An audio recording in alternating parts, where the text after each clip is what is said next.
What is up guys, and welcome back to another video. And welcome back to probably the most requested video I've ever had.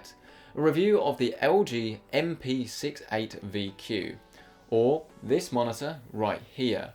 This is a budget monitor. It costs around about £120 in the UK at the time of filming. It features AMD FreeSync with a range of 40 to 75Hz, a maximum refresh rate of 75Hz, and an IPS panel. So you can get all of these things for £120. So is this the ultimate budget monitor? Do you need to ever spend any more, or does this fall flat on its face? Well, to get us started, let's take a look at the design of the monitor. And overall, I think it actually looks really nice and serves a fair amount of function. The biggest problem is with the stand itself, as while it does a very good job of keeping your monitor from rocking about, everything's fairly sturdy, you don't really have any adjustments at all. All you've got is tilt. And this isn't such a problem when it comes to swivel, as you can just move the monitor from left to right, but the height adjust, there just isn't any at all, and this means that the monitor was always too low for my liking. And once you've become accustomed to having a monitor that has height adjust and you're able to set it up properly, this is definitely a step backwards. But you will find a Visa mount around the back, which you don't often find on budget monitors, I have no idea why, which means you can mount it to a third-party stand, which is what I did. I mounted it to an arm stand on my desk using the 75cm Visa mount. Note that is a smaller mount than the standard 100 by 100 Visa. And then everything was dandy. I was able to get the monitor to exactly the right height and just have it with all the adjustments I would like. So if you do get the monitor and you find that you are having it a little bit too low, or you just want more adjustments, grab yourself a Visa compatible mount. Moving around the back of the monitor, you will find that connections wise we have an HDMI, DVI and then a VGA. Note that the FreeSync actually requires the HDMI, there's no DisplayPort here. So as long as you have a compatible AMD graphics card or APU, you can get FreeSync over HDMI, which is a nice change, and this is definitely one of AMD's newer technologies. Moving back around the front though, you'll find that the bezels are very thin, although I'm not entirely convinced about the whole gloss effect on the entirety of the monitor, as it does pick up fingerprints very, very easily, and it is a tad annoying. But the menu systems on the monitor are actually very well laid out, and they put some more expensive monitors to shame. Here you can customize everything with the 4-way selector. The monitor does actually come pre-calibrated, which is very strange for a budget monitor as well, and out of the box everything looked really nice. But if you do want to enable the FreeSync, you need to do this in the menu. And as soon as you enable FreeSync, you'll unlock the 75Hz refresh rate. Even if you have an NVIDIA card, turn FreeSync on, and then you get that 75Hz refresh rate. One thing though to note is that in the BIOS, you won't be able to see the BIOS if you have this setting enabled. So if you have a few blank screens and you're wondering why, then you need to turn the FreeSync off, which is fine, right?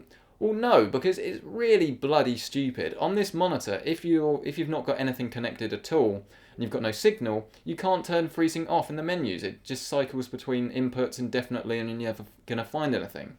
So if you have one monitor, this monitor, and then you want to access the BIOS because your computer's having a problem, then you're going to need to find another way of powering this monitor with something so you can turn off FreeSync. How stupid is that? I would definitely like to see that the FreeSync setting was able to be turned off without needing to have anything connected to the monitor, as that just makes sense. But once you have got this monitor set up the way you want it to, and you get this plugged into your PC, I genuinely think you're going to be very, very impressed with the way it performs, because it's got an IPS panel and it's not a rubbish IPS panel. Genuinely, this is a really rewarding experience when using this for color critical applications, for general web browsing, for video playback. Yes, there are definitely monitors out there that are better for color critical applications, but compare this to a TN panel and compare this to a similarly priced TN gaming panel, and the difference is night and day. Genuinely, it's absolutely ridiculous the level of image quality from a TN monitor at this price and an IPS monitor at this price is ridiculous.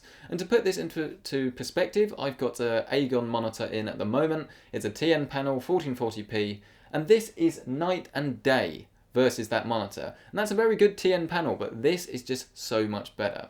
I think its main competition is really going to be in the AOC FreeSync monitor, 144Hz, red bezel, forgotten the name of it now, starts with a P. That's going to be priced very similarly to this monitor. And so it all comes down to gaming performance, right? Because if you're buying this for gaming, which one should you go for? Well, it's actually, again, a very obvious choice, because unless you're going to be playing esports titles 24/7, this thing is just so much better than pretty much every other budget monitor I've used. A lot of this is down to that 75Hz refresh rate. Even if you're using an Nvidia card, the difference between 60 and 75Hz is massive. Even in kind of unoptimized games like COD Infinite Warfare, where I was getting some stutter, I still had a very, very pleasurable experience and was having some very successful games.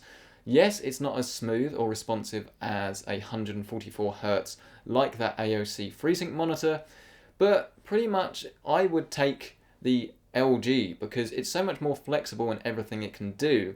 And as soon as we start playing some games that aren't quite so reliant on having the absolute fastest refresh rate, then again, this blows it out of the water, and Just Cause genuinely looks so much better on this monitor than on any other TN monitor I've ever used, and pretty much every other budget monitor like it. But of course, there is one more thing to discuss before we wrap up this video, and that is of course the FreeSync technology within this panel. And it doesn't make such a big difference as on higher end monitors, because 1080p is a lot easier to drive, and I think a lot more people have graphics cards that can power this monitor at the upper end of its frame rates. And I was using this with a 1050 Ti, and I was pretty much blitzing 75Hz in every single title I was using anyway. But assuming you've got an older card, or one that has one that outputs between 40 and 75Hz, then you're definitely going to see reduced stutter and tearing in your games. And it's definitely a good monitor to pair with an AMD GPU, as you're going to get the full benefits of doing so. And FreeSync is pretty much just as good as G-Sync these days.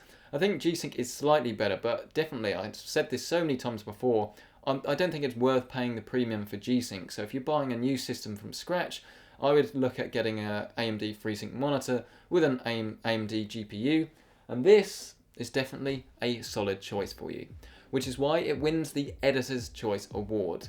And to be honest with you, it's definitely shortlisted for Monitor of the Year. I'll be doing some awards later on before the year is up, and I'd be very surprised if this wasn't right at the top, or at least very, very close. We've had a very good year for monitors, but to be able to get an experience that is so smooth, and colour that is so nice to look, and even contrast that is so good on a monitor that costs £120, genuinely, why spend more? Unless you really do want a larger monitor with a larger, or I should say a higher resolution, this is pretty much all you need. So there we go. I hope it's been useful. Hit the like button if it has. Hit the dislike button if it hasn't. Let me know any questions you have down in the comment section below. I'll leave the Amazon link to this product as always down in the description. And don't forget to subscribe for more videos just like this. If you're more interested in a monitor that does gaming and doesn't do anything else quite as well, and you really do want the best budget gaming monitor, then maybe it's worth checking out my review of the AOC budget FreeSync monitor that features a TN panel in the eye in the top right hand corner. As yes, for gaming, that may well be better in esports titles, but to be honest, every single time I would take the LG. And there we go. Thanks for watching. I'll see you in the next video.